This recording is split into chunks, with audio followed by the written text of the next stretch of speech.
Me llamo Botticelli, Sandro Botticelli.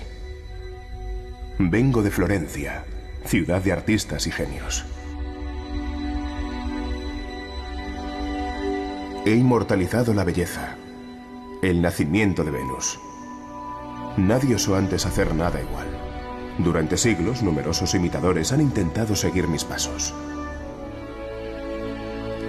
Pero también me he asomado al abismo y he pintado lo que allí vi.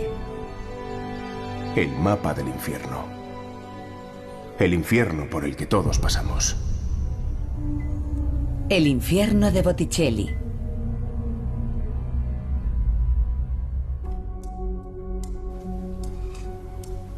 Hoy el mundo del dibujo es muy diferente.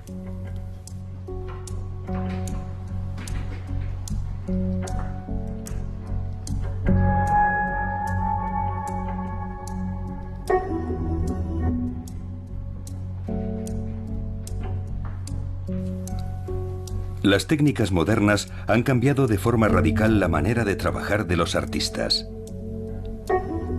En la actualidad, disfrutan de una increíble flexibilidad que les permite reaccionar rápidamente y de forma creativa a la presión del tiempo y a las expectativas. No es que la informática te convierta en un buen dibujante, pero simplifica mucho las cosas. Lo hace todo más sencillo y, por supuesto, las correcciones también se realizan de manera distinta. El dibujo puro sobre el papel sigue existiendo y las sensaciones son muy diferentes.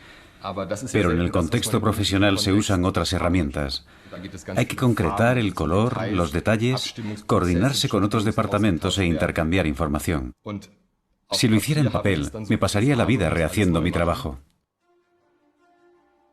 A nivel laboral y con la presión del tiempo, algo ineludible hoy en día no podría prescindir de estas herramientas.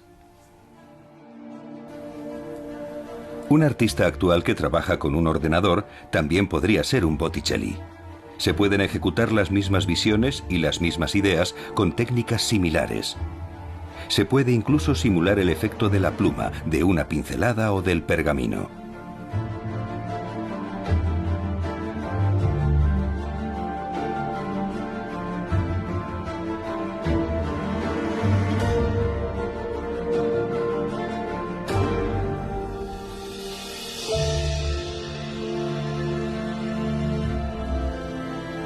Es posible crear imágenes siguiendo el estilo de otras épocas, con tinta virtual y sobre materiales naturales también virtuales.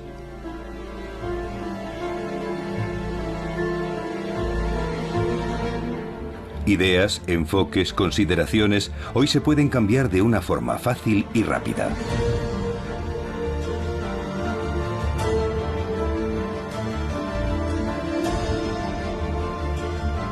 Al contrario que en la época de Botticelli.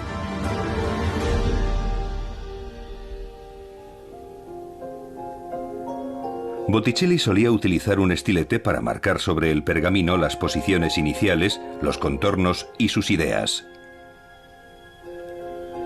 Cuando estaba seguro de lo que iba a representar, realizaba los dibujos preliminares a punta de plata.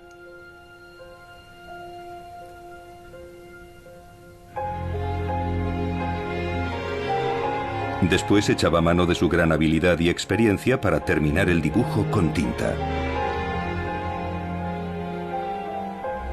Era extremadamente importante pensar antes en el dibujo y saber exactamente cuál iba a ser su disposición. Después de todo, el pergamino era un material muy caro. No podía hacer una bola con él y tirarlo a la papelera si no le gustaba el resultado. Y sin embargo, en algunos dibujos se puede ver cómo cambia de opinión. Tenemos pruebas de que cambió de idea sobre la composición. Por ejemplo, en el primer dibujo del paraíso, en un principio dibujó las figuras de Dante y Beatriz flotando, subiendo desde la tierra hasta la primera esfera del cielo. Y luego en algún momento decidió que en realidad prefería situarlos en el lado opuesto de la hoja. De modo que dio la vuelta a la hoja 180 grados y los dibujó con tinta. Y eso es lo que vemos en el dibujo final, pero aún se aprecian las imágenes difusas de Dante y Beatriz más abajo.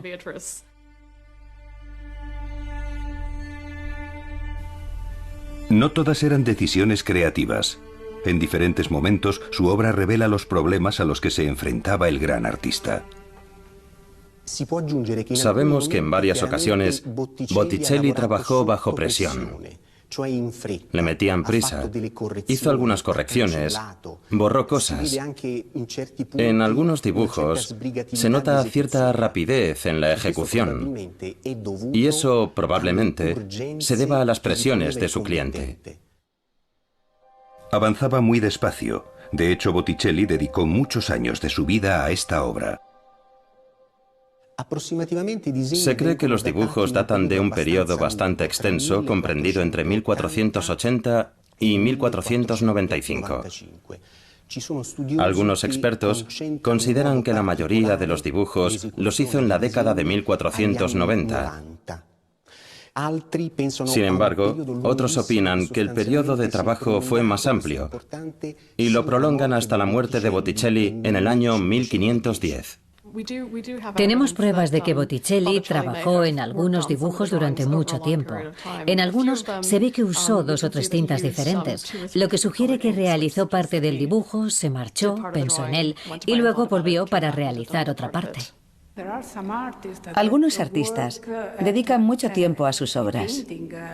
Pensemos, por ejemplo, en Leonardo da Vinci, que trabajó durante 20 años en algunos cuadros.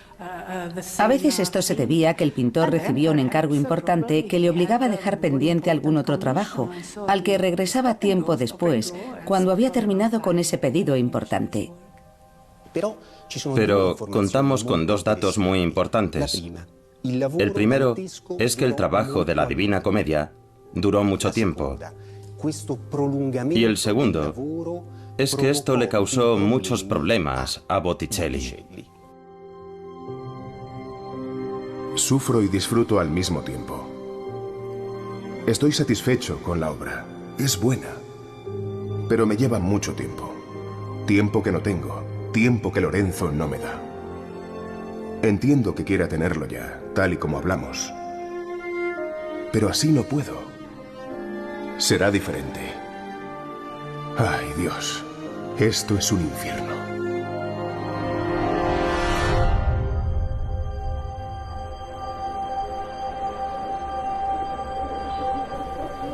La visión que se tiene hoy en día de las obras de Botticelli demuestra claramente que sus ilustraciones de la Divina Comedia no resultaron como había planeado. No debemos olvidar que estamos hablando de una época de transición, en la que se comienza a pasar del trabajo amanuense a las obras impresas, de modo que se hacían correcciones y se interrumpían trabajos. Además, durante este periodo se realizan grandes proyectos editoriales y también se hacen muchos grabados, por ejemplo en Italia. Así que probablemente se produjo un cambio de mentalidad que desembocó en una forma diferente de ver los libros, es decir, las obras impresas. ¿Qué significa esto? Pues que a veces las expectativas eran demasiado ambiciosas, quizá faltaban fondos. Me refiero a que a veces no había dinero suficiente, o tal vez cambiaron los gustos de la sociedad. Los cambios y la diversidad del arte florentino, incluso durante el Renacimiento, se ven reflejados sobre todo en la Galería Uffizi de Florencia. Se podría pensar que el talento de Botticelli lo habría situado muy por encima de cualquier otro artista de su época. Bueno, lo cierto es que en su época Botticelli no era un artista especial. Era un gran artista entre docenas de grandes artistas. Y eso se puede apreciar en la misma Capilla Sixtina. Botticelli pintó los frescos de la parte inferior de la capilla, pero otros artistas, como Ghirlandaio, recibieron el encargo de pintar otras secciones. Así que no era el primero, era un artista entre la docena de grandes artistas de su tiempo. La estrella de Botticelli comenzó a apagarse. Su nombre se desvaneció en la oscuridad. Y con él, su arte. Durante siglos.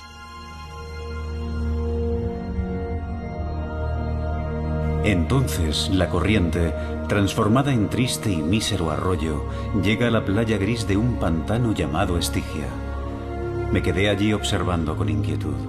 Vi en sus barros a seres desnudos con expresiones agónicas.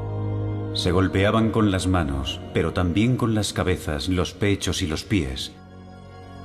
Se desgarraban con los dientes jirón a jirón.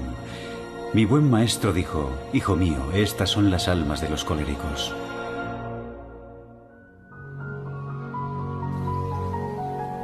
Otro mundo, otra época. Las tierras bajas escocesas.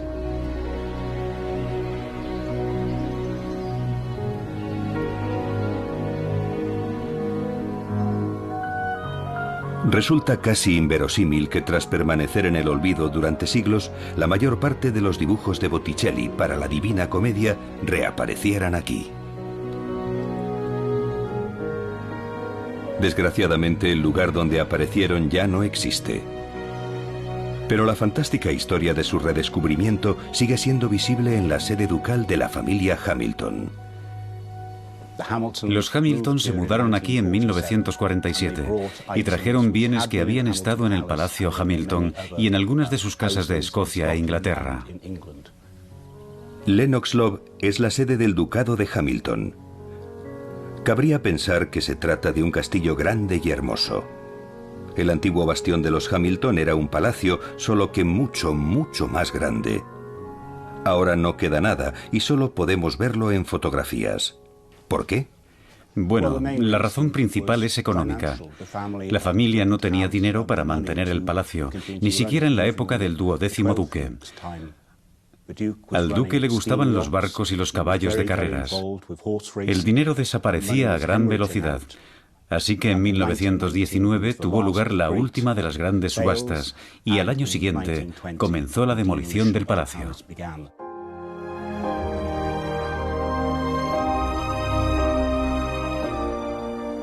El legendario Palacio Hamilton no solo era enorme, también guardaba importantes obras de arte. El Palacio Hamilton era un lugar cerrado, una residencia privada, de modo que eran muy pocas las personas que podían entrar allí en el siglo XIX. Al 10º duque de Hamilton le fascinaban las obras de arte extrañas. Él fue quien amasó la gran fortuna familiar. El 10º duque de Hamilton era un hombre muy tímido y también muy pagado de sí mismo. Estaba muy orgulloso de ser duque de Hamilton y de Brandon. Era el primer par de Escocia y quería que la gente lo reconociera como alguien muy importante. Así que hizo construir una central eléctrica y una especie de museo privado para mostrar su importancia y la de su familia. Para él era crucial que todo el mundo supiera que era un hombre con poder y dinero. Por eso manda construir un magnífico palacio para que todos sepan cuál es su estatus social. El duque se esforzaba mucho por impresionar a sus invitados. Cuando los invitados recorrían el palacio, antes de llegar a la biblioteca, ya tenían que estar totalmente sobrecogidos. Entonces entraban en una habitación increíblemente hermosa, llena de estanterías, de librerías, y el duque posiblemente señalaría a la chimenea y diría: esos jarrones eran de María Antonieta, porque él así lo creía. Pero eso no era todo, había más cosas. Luego abriría alguna de las librerías acristaladas para enseñar los 100 o 150 ejemplares que allí guardaba. Y quizá sacaría un gran misal del cardenal Giulio de Medici o las ilustraciones de Botticelli. Tenía gran cantidad de objetos que nos habrían dejado atónitos. Un despliegue de riqueza sin igual. El duque de Hamilton guardaba los dibujos de Botticelli en esta encuadernación y sorprendía a sus invitados con la obra del artista.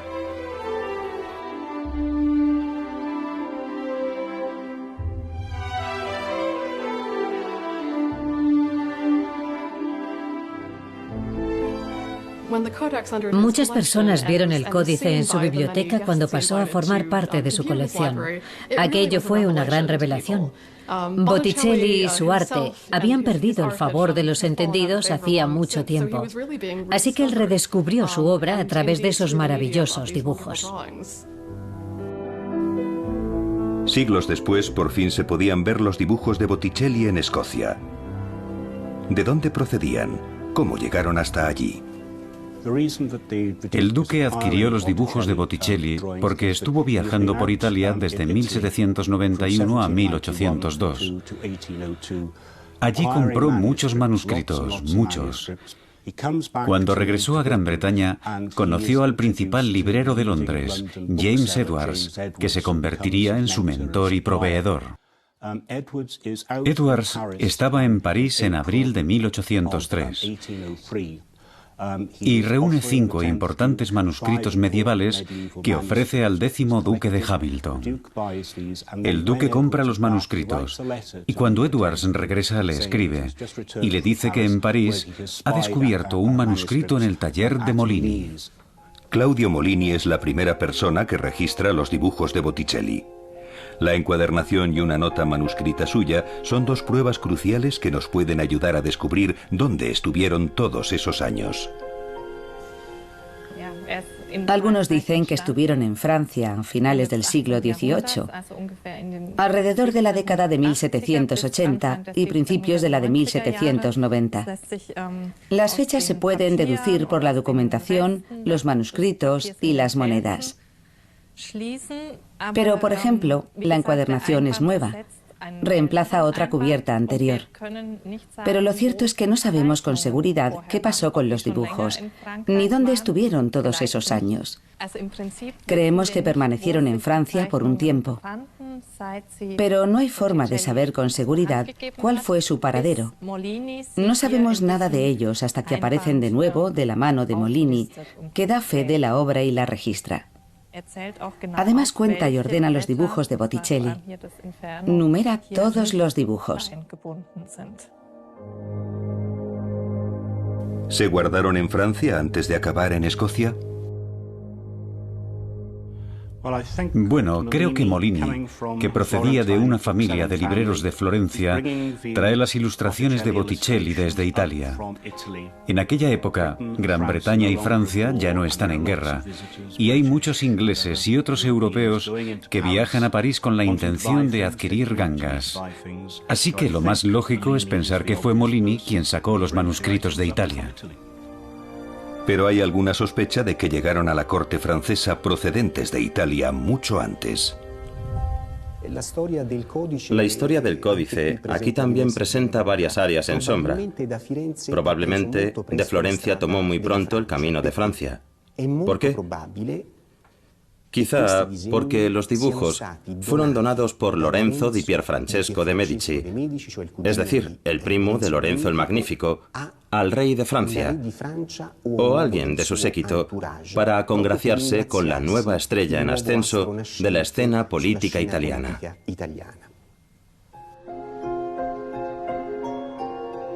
¿Cientos de años en la corte francesa? ¿Por qué se vendieron? ¿Y por qué no se hizo el intercambio a través del afamado librero Charles Chardin, que era quien se encargaba de las transacciones más importantes? El hecho de que estos dibujos llegaran con Molini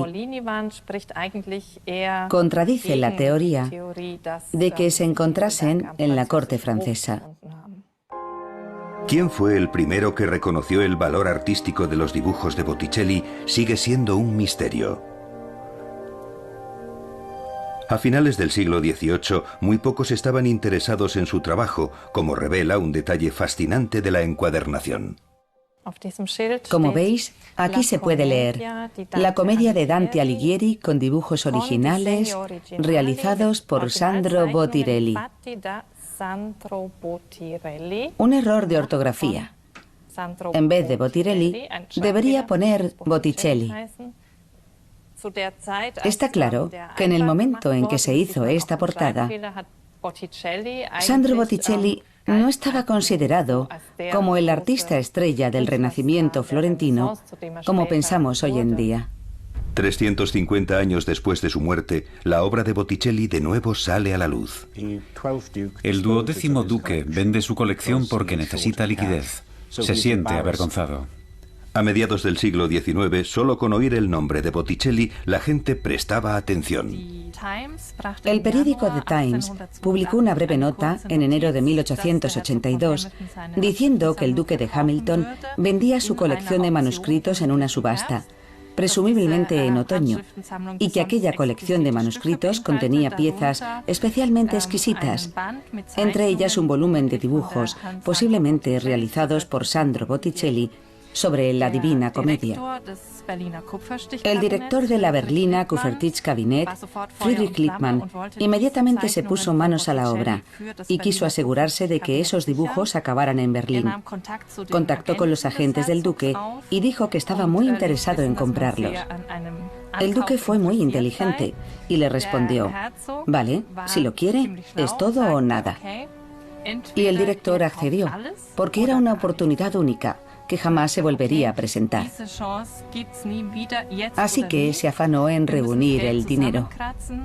Se organiza una subasta en Sotheby's en el mes de noviembre, pero entonces aparece Friedrich Lippmann y hace una gran oferta, 80.000 libras. Sería algo así como 10 millones de euros actuales. Reunieron toda esa cantidad de dinero para garantizar que la colección de Hamilton acabara en Berlín. El duque acepta las 80.000 libras, claro. Quizá hubiera conseguido más con la subasta, pero ese dinero lo iba a cobrar de inmediato, y el 25 de octubre llegan las 80.000 libras del gobierno prusiano. Se pasa del catálogo original de la subasta al cierre de la operación de venta. La increíble colección de arte del duque de Hamilton encuentra un nuevo dueño en Berlín. Friedrich Lippmann apenas puede creer la suerte que ha tenido. Escribió una carta al director general de los museos reales en la que decía: Dante está más allá de lo que podríamos esperar. Estoy muy contento de que tengamos los dibujos. Espero que todo llegue en buen estado. Los dibujos inician su viaje. A finales de octubre de 1882, la colección del duque de Hamilton se empaqueta en 18 cajas de zinc y se transporta desde la costa británica a Berlín en 4 barcos distintos. Otro viaje a lo desconocido para la obra de Botticelli.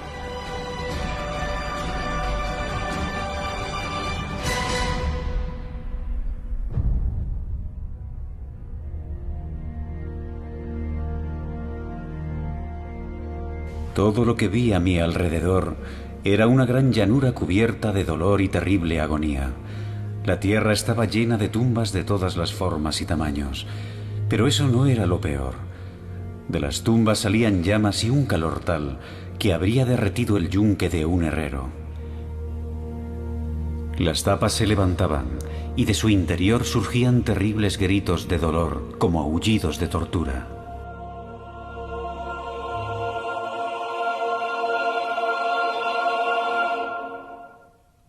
Pero también hay ladrones. Los ladrones están aquí abajo. Yo diría que hay pecados peores. ¿Entonces no te parece justo? ¿Qué opinas? Pues yo creo que eso es peor que la lujuria. Ser ladrón, bueno, no es tan malo. En realidad, todo depende un poco de las circunstancias de la vida, de las opciones que tengas. No sé. Entonces, ¿no debería estar tan abajo en el infierno? ¿Debería estar en otro círculo? Bueno, si se trata de un político, sí, debe estar bien abajo. Ah, entonces los políticos sí pueden estar ahí. Donde los traidores, abajo del todo, con el mismísimo Lucifer. Sí, sí. ¿Es peor ser un traidor? Sí, es peor. Y aún mucho peor es lo que hacen los políticos, porque incumplen las promesas que hacen a la gente que les vota. Traicionan al pueblo. Entonces al infierno con ellos. Pues ese sería su lugar, sí. ¿Y los ladrones? Porque están un poco más arriba. Así es, sí. La verdad es que a veces robar y traicionar van de la mano. Ah, vale. Hay cosas que no están bien. Vale, pues vamos a rehacer el mapa. Vale. Yo estaría aquí, No, ¿tan abajo? Traidora. con los incrédulos. Con los incrédulos. ¿Tú no crees? No, estaría ahí abajo. Pero ¿eso es justo? Según esto, un incrédulo debe estar abajo, en el infierno, con el diablo. No, yo creo que si eres buena persona y haces el bien, debes ir al cielo. Pero, ¿quién ha decidido esto? Yo siempre me he hecho esa pregunta y es lo que me trajo a Florencia. Hay quien dice, no, yo no estoy en deuda con ningún ser superior, solo estoy aquí para expresar quién soy y lo que siento. Para mí, el amor lo supera todo. Es poderoso. Yo creo que todo se basa en tus sentimientos. Todo se basa en tu inspiración. Si te dejas llevar por lo que sientes, por tu corazón, y no escuchas a otras personas, entonces siempre llevarás razón. Y tienes que hacerlo. Lee muchos libros y vive la vida. Ama y no te enfades. Vi una gran zanja que recorría todo el séptimo círculo, tal y como lo describió mi guía. Había centauros que patrullaban uno tras otro hasta el pie de la ladera. Iban armados con flechas como las que se usan para cazar en la tierra. Uno gritó desde lejos, «¿Qué castigo os trae a estos lares? Hablad o dispararé».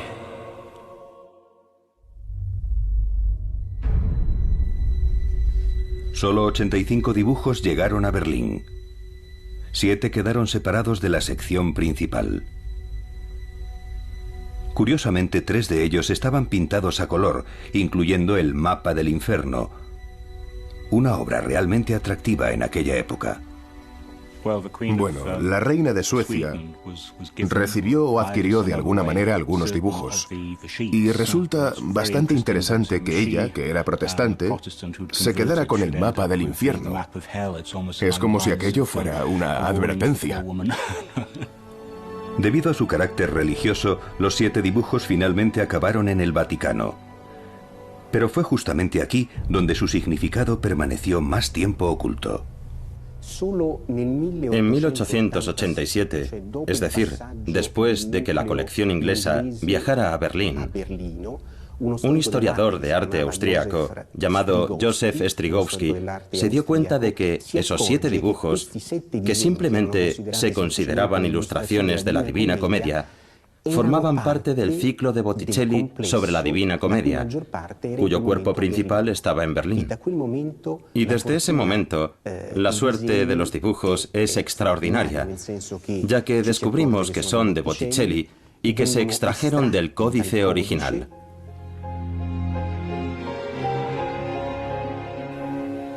Las páginas del Vaticano son como una visita al estudio de Botticelli. Su arte es asombroso y con frecuencia extremadamente complejo. Su habilidad desde la idea original hasta que dibuja y colorea resulta visible de varias formas. En este dibujo hay un ciclo de imágenes sucesivas. Lo más interesante es que, como ve, está parcialmente coloreado. Hay una parte coloreada y otra en blanco y negro. Una de las páginas más fascinantes de Berlín es una obra increíblemente rica gracias a su colorido. La visión de Botticelli y su estilo narrativo son claramente visibles. Parece espléndido y completo, pero ¿lo es? Bueno, no sabemos si esta hoja está terminada, porque al menos hay una figura que no está coloreada, esa de ahí, en la parte superior izquierda. Se trata del infernal monstruo Gerión, que Dante describe como el ser vivo más colorido del infierno. Y sin embargo, en esta hoja aparece en blanco y negro, no está coloreado, y es el único que no lo está. En el Mapa del Infierno, Botticelli nos muestra cuál podría ser el aspecto de Gerión.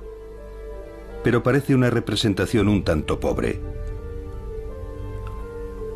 Las otras figuras son extremadamente imaginativas y expresivas. Gritan, luchan, hablan y parece que se mueven.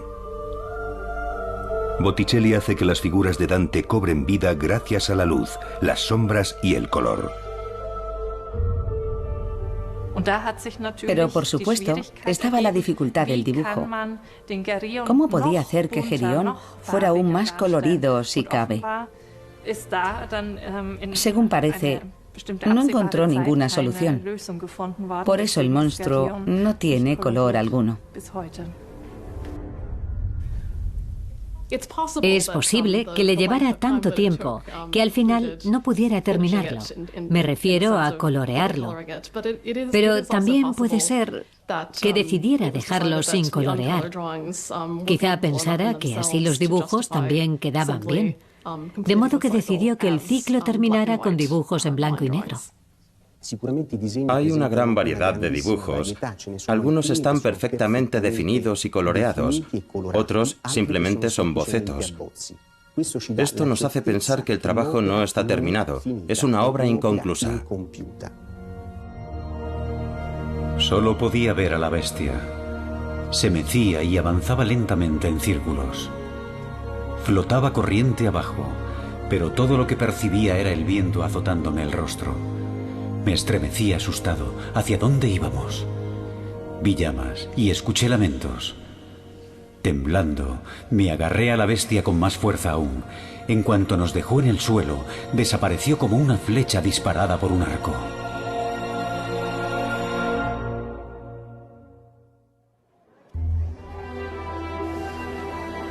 Hoy son muchos los que quieren ver esta obra de Botticelli rescatada del olvido.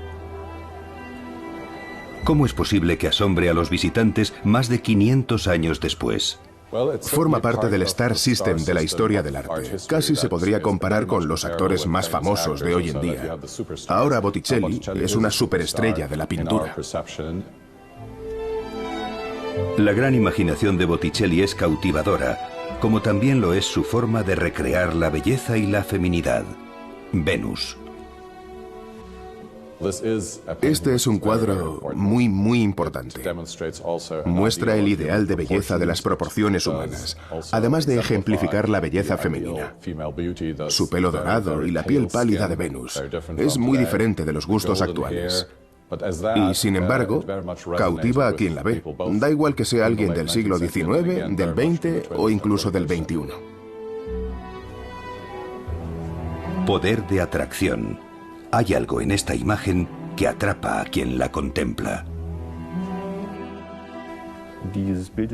Esta imagen es asombrosa y presenta a Botticelli como un innovador. En realidad, ya se habían hecho desnudos femeninos antes, pero no un desnudo frontal de un cuerpo de mujer, que además se encara con el espectador. Hasta en eso es original. Y aún más original si se tiene en cuenta que en su época Botticelli no tenía muchos modelos para pintar. Para realizar una pintura mitológica no había un plan establecido. Eso es lo que hace que su obra tenga tanta calidad y sienta las bases de su carrera como uno de los pintores más famosos del Renacimiento. La modelo que representaba su ideal de belleza femenina era Simonetta Vespucci, su musa. No solo estuvo considerada como la mujer más hermosa de su época, sino que las pinturas que Botticelli hizo de ella son símbolos de la belleza perfecta e inspiraron a multitud de artistas, entre ellos a Leonardo da Vinci. Leonardo nació unos años después que Botticelli. Era más joven que él. Pero los dos artistas se cruzaron en la Florencia de 1460 y 1470. Y este busto, esta cabeza ideal de Leonardo, concluye el camino de la línea, de la melodía de la línea que ya inició Botticelli. Esta es una cabeza celestial, no es real ni natural. Nos eleva a la dimensión de la pureza, a la castidad y tal vez al ideal de aquellos artistas. De modo que no es más que un sueño del paraíso, un sueño de elevación espiritual, válido entonces y quizá también ahora. Pero Botticelli no solo pintaba cosas bellas, también podía mostrar a sus mecenas otra faceta diferente de sí mismo. Es algo aterrador, poco frecuente en Botticelli. Mucha gente se queda sorprendida y encantada al mismo tiempo, porque ven una faceta del artista que desconocía. ¿La violencia y el terror eran el alter ego de Botticelli? ¿Todos esos dibujos sobre el infierno de Dante revelan su vida personal, sus pecados?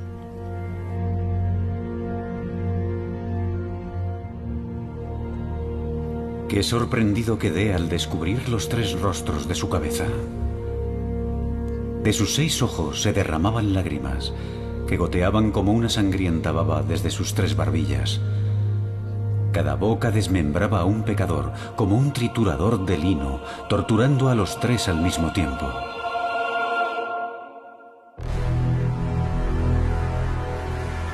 ...5 de noviembre de 1502... Botticelli tiene un hijo. Esta anotación aparece en los archivos de Florencia. El artista es denigrado de forma anónima por sus compatriotas. ¿Es solo una denuncia? En Florencia las revueltas, debido al fanatismo religioso, podían acabar hasta con los patrones de Botticelli, los poderosos Medici. Fue una época marcada por la desconfianza y las denuncias.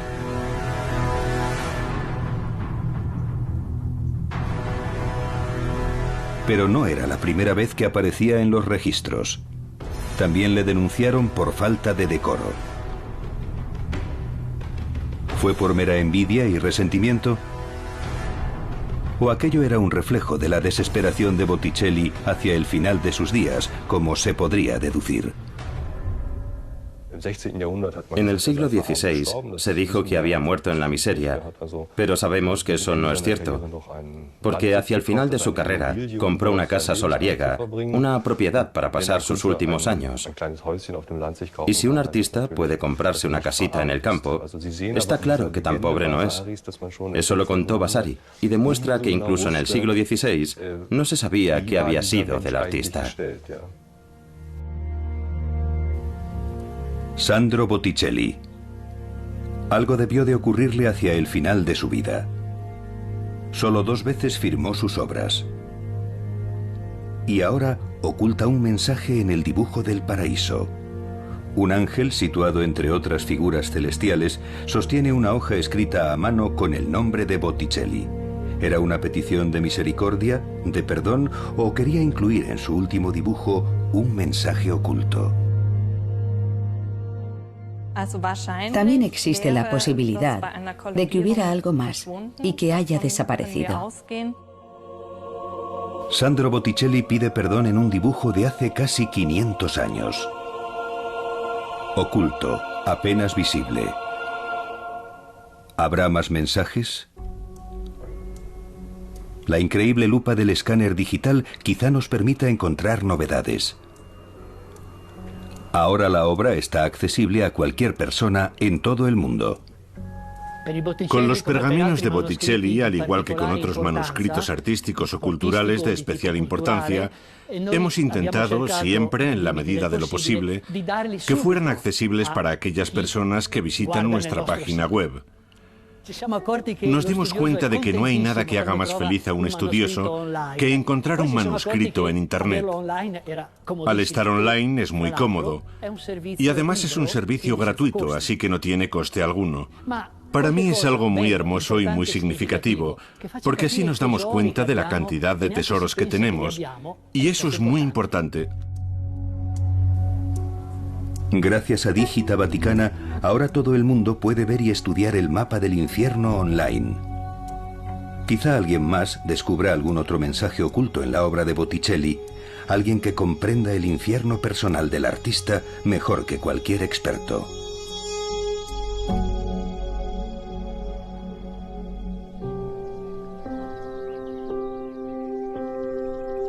La belleza yace a mis pies, pero ya no puede rescatarme. No pude completarla por falta de fuerzas durante aquellos días oscuros. A mí, Sandro Botticelli, me domina la duda. Ahora que se acerca el fin, me pregunto, ¿reconocerá el mundo lo que intenté crear? ¿Lo verá? ¿Lo verá de verdad? ¿Y lo comprenderá?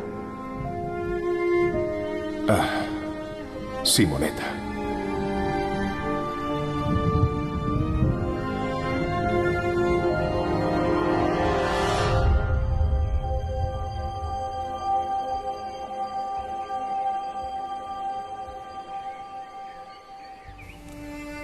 Ognissanti es el barrio florentino donde Botticelli pasó la mayor parte de su vida. Y no muy lejos está el lugar donde el artista descansa para toda la eternidad. Una iglesia a solo unos metros de la vía del Porcelana.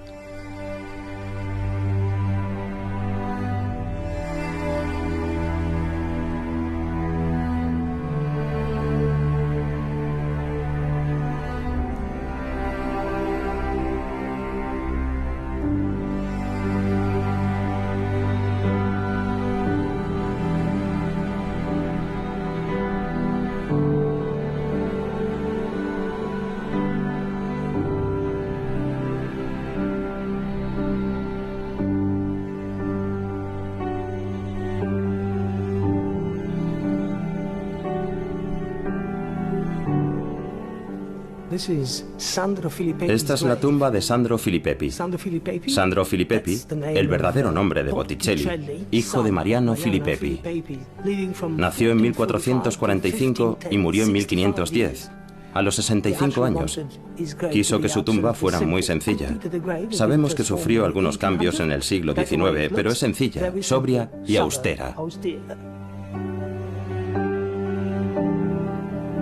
Hay otra tumba igualmente modesta en esta iglesia.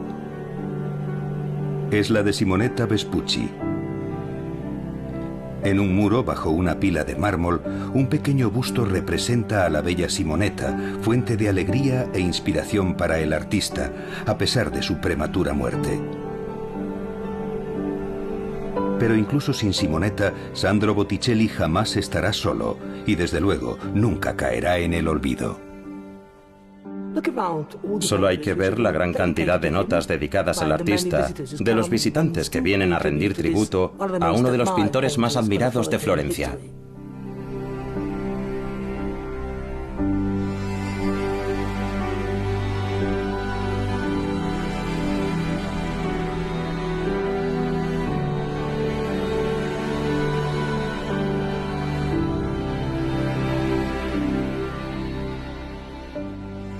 La obra de Botticelli está por todas partes. No creo que se le vaya a olvidar nunca más, como ocurrió entre su muerte y el siglo XIX. Así es como lo habría querido él. La gente viene a su ciudad. Celebra la vida, el amor y atrapa la belleza. La belleza del momento, para siempre. Para el paraíso.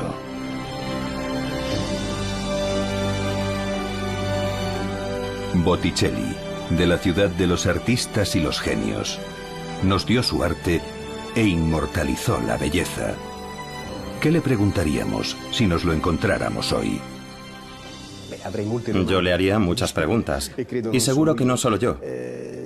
Le preguntaría por qué hay dibujos sin terminar, claro, y le pediría que me explicara qué supuso para él la obra de Dante.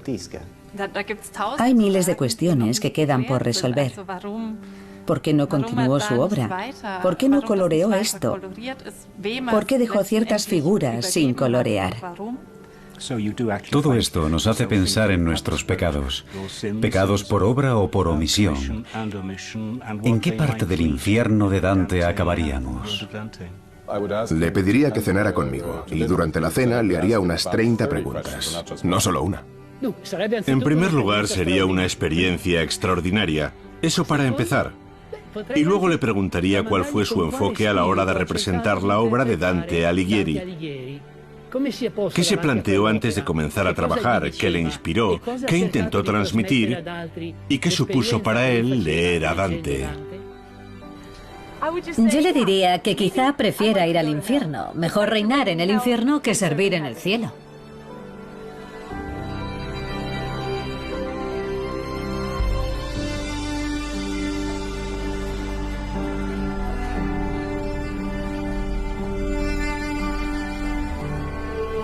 La obra original vuelve a la cámara acorazada del Vaticano hasta el día en que podamos volver a verla de cerca y realizar nuevos descubrimientos.